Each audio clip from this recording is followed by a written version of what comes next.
હવે આપણે એક એવી કુર્તી બનાવશું કે જેમાં ઝીણી ઝીણી આગળ ચપટીઓ આપેલી હોય અથવા તો બોક્સ સ્પ્લિટ આપેલી હોય એ ટાઈપની કુર્તી બનાવશું. એનું કટિંગ કેવી રીતના કરવું એ આપણે જોશું. હવે મારી લંબાઈ છે 44. આ લોંગ કુર્તી એ લાઈન જેવી કુર્તી છે ઘેરવાળી, એટલે હું એની બધાની લંબાઈ 44 રાખું છું. તો 44 છે તો હું 46 કાપડ લઈશ અને 46 નું ડબલ કરીશ.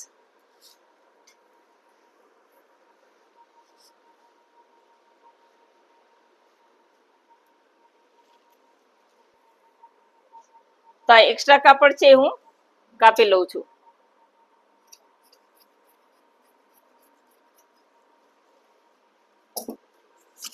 હવે જો આ કાપડમાં ડિઝાઇન એવી છે કે આ પાંદડા આ બાજુ જાય છે. હવે આ બીજો ભાગ છે એમાં પાંદડા નીચે જાય છે. આના પહેલા પણ એક વખત મેં કીધેલું કે આવું કઈ ડિઝાઇન હોય તો આપણે પહેલેથી જ આ કાપડને અહીંથી કાપી નાખવાનું. આ રીતે કાપી અને પાંદડાની ડિઝાઇન એક બાજુ સેટ કરવાની. જેમ કે આ પાંદડા આ બાજુ છે તો આવી રીતે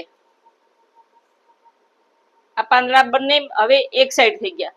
હવે આવી કોઈક ડિઝાઇન હોય તો આપણે આ કાપડને આ રીતે સેટ કરી લેવાનું. હવે કાપડ આ રીતે સેટ કરી અને રાખ્યું છે.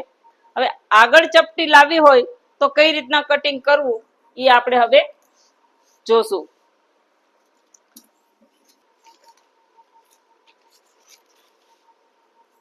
આપણે નોર્મલી શું કરતા હોય છે કે આ રીતે આમ ફરમું ગોઠવતા હોય છે. હવે આપણે આમાં આગળના ભાગમાં ચપટીઓ જોઈએ છે તો પાછળનો ભાગ તો એનો જ આવશે, પણ આગળના ભાગને આપણે થોડોક વધારે એટલે કે આ રીતે ગોઠવવો પડશે. તો આપણે આગળના ભાગને આટલી ચપટીઓ લેવી છે તો આટલો ભાગ વધારાનો એક્સ્ટ્રા રાખી અને પછી બંને ભાગને આપણે ભેગા કરશું. સમજમાં ન આવે બીજી વખત જોઈ લ્યો કે આપણે ખાલી આગળના ભાગમાં ચપટીઓ જોઈ છે અને આગળ પાછળના બંને ભાગમાં ચપટીઓ જોતી હોય તો ઠીક છે, તો બંને ભાગમાં આપણે આવી રીતે વાળી શકીએ. પણ આપણે ખાલી આગળના જ ભાગમાં જોઈએ છે તો આગળના ભાગને થોડોક વધારે, જેટલી ચપટીઓ મારે આટલી ચપટીઓ લેવી છે તો આટલા ભાગને લઈ અને હું આવી રીતે આ ભાગને આમ વાળી દઈશ અને પછી આ રીતે ગોઠવી દઈશ.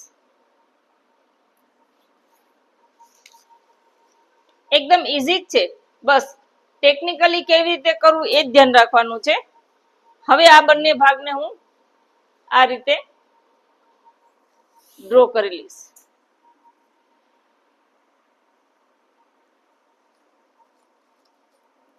આ પાછળનું ગળું,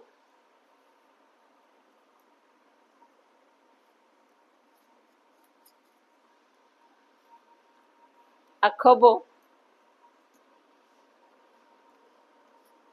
આ બગલ અને આ કમર.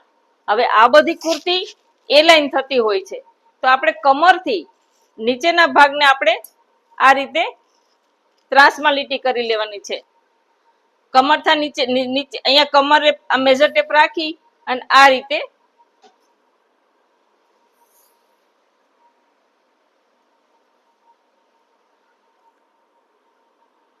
રીતે આપણે આનો એ લાઈન ઘેર કાઢી લેવાનો છે. બસ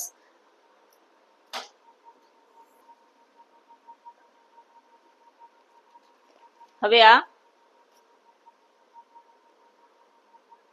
પાછળનો ભાગ લઈ અને આગળના ભાગમાં મારે વી નેક કરવું છે, પણ આમાં અત્યારે આગળ કે પાછળ બંનેમાંથી એક એક ગળા કાપવાના નથી. એટલે હું ખાલી આ પાછળના ગળામાં ખાલી અહીંયા ક્યાં સુધી આવે ખાલી એટલું જ લઈ લઉં છું અને ખાલી બગલ ડ્રો કરી લઉં છું.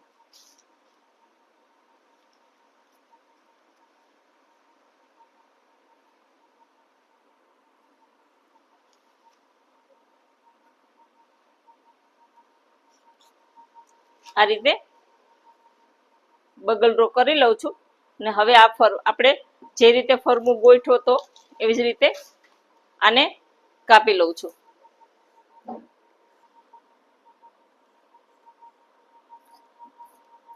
તો આ રીતે આપણે આને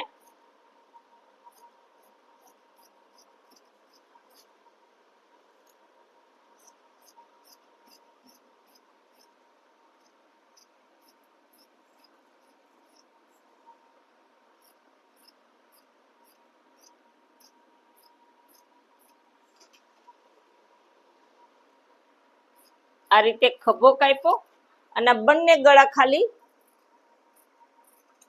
આટલા જ, બસ આવી રીતે કાપી લીધા છે. હવે આ ભાગ આગળનો છે તો આમાં ખાલી આપણે આ બગલનો ભાગ કાપી લેશું.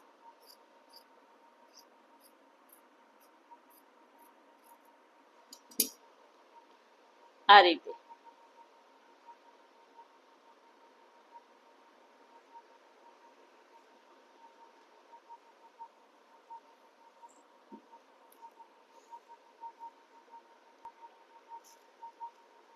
હવે આપણે આ વી નેક જેવી પટ્ટી લગાવે છે, આવી વી નેક જેવી પટ્ટી જે અહીંથી ચાલુ થાય અને ગળાને ફરતી થઈ અને અહીંયા આવે, આપણે એ રીતની ડિઝાઇન કરશું. એના માટે મેં આને મળતો આવે એવો કલર એક મેં આવી કાપડ લઈ લીધું છે અને આમાં હવે હું પેપર કેનવાસ લગાડી દઈશ. તો હવે આ મેં એક પટ્ટી લીધી છે અને આ પટ્ટીને હું આ જે કાપડ લીધું છે એમાં આ રીતે ચિપકાવી દઈશ.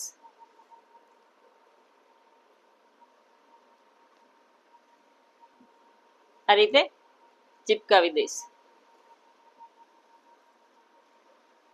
આ પટ્ટી લગભગ 29 ઇંચ જેટલી લાંબી છે અને એની પહોળાઈ છે 2.25 ઇંચ. આ પટ્ટી છે એ 30 ઇંચ 29 ઇંચ જેટલી લંબાઈ રાખી છે મેં અને આ રીતે મેં એની અંદર આ પેપર કેનવાસ ચિપકાવી દીધો છે અને આને બંને બાજુ પણ હું આ રીતે ઇસ્ત્રી કરી લઈશ.